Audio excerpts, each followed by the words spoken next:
Morning everyone. आज का जो हमारा टॉपिक रहेगा वो है फॉर्मेलिटी।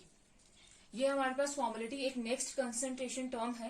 कंसंट्रेशन को हम किसी भी सोल्यूशन की कंसंट्रेशन को फॉर्मेलिटी के टर्म्स में भी एक्सप्रेस कर सकते हैं। अब ये फॉर्मेलिटी हमारे पास एक ऐसा मेथड है जो हम यूज करते हैं कंसंट्रेशन को एक्सप्रेस करने के लिए, किसी भी सोल्यूशन की कंसंट्रेशन को एक्सप्रेस करने के लिए, लेकिन जिसमें क्या होगा, आयनिक सोल्यूट होगा। वो सोल्यूशन जिसमें क्या होगा, आयनिक सोल्यूट होगा, उस सोल्यूशन की कंसंट्रेशन को एक्सप्रेस करने के लिए हम यूज करते हैं किस टर्म का, फॉर्मेलिटी का। अब आयनिक सोल्यूट का मतलब है कि जो सोल्यूट है वो एग्जिस्ट करेगा हमारे पास आयनिक फॉर्म में। जैसे हमारे पास अगर हम एग्जांपल लेते थे, सोडियम क्लोराइड होता है NaCl, तो ये टूट के क्या बनाता है, Na पॉजिटिव आइंस और Cl negative ions, chlorine negative ions. तो ऐसे सोल्यूशन जिसमें क्या प्रेजेंट होगा, आयनिक सोल्यूट प्रेजेंट होगा, तो हम उस सोल्यूशन की जो कंसंट्रेशन है वो हम कैसे एक्सप्रेस करेंगे, किसका यूज करके एक्सप्रेस करेंगे, फॉर्मेलिटी का यूज करके एक्सप्रेस करेंगे। अब ये फॉर्मेलिटी हमारे पास क्या होती है, it is the number of formula mass of solute, it's the number of formula mass of solute dissolve in per litre of the solution. ये हमारे पास क्या होता है कि कितना फॉर्मूला मास जो है सोल्यूट का वो 1 लीटर पर लीटर ऑफ द सोल्यूशन में डिसॉल्व है, उसी को हम क्या बोलेंगे, उसकी फॉर्मेलिटी। जैसे अगर हमारे पास ये सोल्यूशन है, ये हमारे पास एक सोल्यूशन आ गया 1 लीटर सोल्यूशन, इसमें कितने फॉर्मूला मास सोल्यूट के जो हैं वो डिसॉल्व हुए हैं, वही उसकी क्या होगी, सोल्यूशन की फॉर्मेलिटी। इसको हम डिनोट करते हैं बाय कैपिटल F से। जैसे मोलैरिटी थी हमारे पास, मोलैरिटी क्या थी, number of moles of solute dissolve per litre of the solution.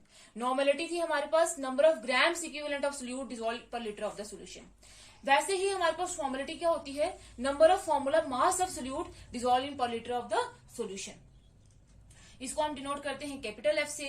और फॉर्मेलिटी अगर हम मैथमेटिकली देखें, इसका फॉर्मूला जो है वो क्या होगा, कैलकुलेट करने का formality, number of formula mass of solute upon volume of solution in litres. अब जब हमें वॉल्यूम जो होगी वो लीटर्स में दी होगी, तो हमारे पास फॉर्मेलिटी किसके बराबर होगी, number of formula mass of solute upon volume of solution in litres. तो इस फॉर्मूले से जो है हम फॉर्मेलिटी को कैलकुलेट कर सकते हैं। अब अगर हमें वॉल्यूम जो है अगर मिलीलीटर्स में दी होगी, तो फॉर्मेलिटी कैलकुलेट करने का फॉर्मूला क्या होगा हमारे पास, number of formula mass of solute upon volume of solution in millilitres, into में क्या आ जाएगा 1000, क्योंकि हमारे पास 1 लीटर्स में कितने मिलीलीटर्स होते हैं, 1000। तो हमारे पास क्या होगा, फिर फॉर्मूला क्या होगा कैलकुलेट करने का, number of formula mass of solute upon volume of solution in millilitres, into में क्या आ जाएगा, 1000 आ जाएगा। अब फॉर्मेलिटी के यूनिट्स क्या होते हैं हमारे पास, हमने क्या बोला है कि number of formula mass of solute है तो आ जाएगा, मास है तो ग्राम, फॉर्मूला मास है तो क्या आ जाएगा, ग्राम फॉर्मूला मास अपॉन क्या आ जाएगा, लीटर्स। ये है इसके यूनिट्स। या फिर इसको हम ऐसे रिप्रेजेंट करते हैं, ग्राम का G आ जाएगा, फॉर्मूला मास लीटर, ये अगर डिवाइड में है तो जब हम इसको न्यूमरेटर में लेकर जाएंगे तो इसकी पावर जो है वो इनवर्स हो जाएगी, तो क्या आ जाएगा, gram formula mass litre inverse. या फिर सिंपली इसको हम किससे डिनोट करेंगे, F से। तो ये थे यूनिट्स ऑफ फॉर्मेलिटी। अब हमने बोला है कि जो फॉर्मेलिटी होती है वो किसके इक्वल है, number of formula mass of solute upon volume of solution in litres. तो ये जो number of formula mass of solute ये क्या होते हैं, इनको हम कैसे कैलकुलेट कर सकते हैं, तो number of formula mass of solute हमारे पास किसके इक्वल होता है, मास of solute upon formula mass. Number of formula mass of solute किसके इक्वल होता है, मास of solute upon formula mass. अब मास ऑफ सोल्यूट तो हमें पता है, वो हमें गिवन में दिया होगा, लेकिन ये फॉर्मूला मास हमारे पास क्या होता है, ये फॉर्मूला मास होता है molecular mass of the solute के बराबर। वो सोल्यूट जो हमने देखा है, जो सोल्यूट का मॉलिक्यूलर मास होगा वही उसका क्या होगा, फॉर्मूला मास। या फिर हम इसको बोल सकते हैं डिफरेंट कंस्टिट्यूएंट्स जिसने एक आयनिक कंपाउंड बनाया होगा, उन्हीं के मासेस के सम को हम क्या बोलेंगे, फॉर्मूला मास।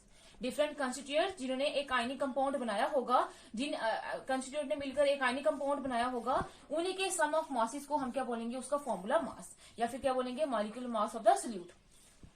अब जो है एक फॉर्मेलिटी, अगर हमारे पास क्या होगा, जब 1 फॉर्मूला मास ऑफ सोल्यूट जो है वो डिसॉल्व होगा 1 लीटर ऑफ सोल्यूशन में, जब क्या होगा 1 फॉर्मूला मास ऑफ सोल्यूट जो है वो 1 लीटर ऑफ सोल्यूशन में डिसॉल्व होगा, तो हमारे पास तब फॉर्मेलिटी जो है वो किसके इक्वल होगी, 1 के इक्वल होगी। और उस सोल्यूशन को हम क्या बोलेंगे, वो हमारे पास क्या होगा, फॉर्मल सोल्यूशन होगा। जब क्या होगा 1 formula mass of solute dissolve होगा 1 लीटर ऑफ सोल्यूशन में, तो फॉर्मेलिटी हमारे पास किसकी इक्वल होगी, 1 के इक्वल होगी। तो उस सोल्यूशन को हम क्या बोलेंगे, वो हमारे पास क्या है, फॉर्मल सोल्यूशन।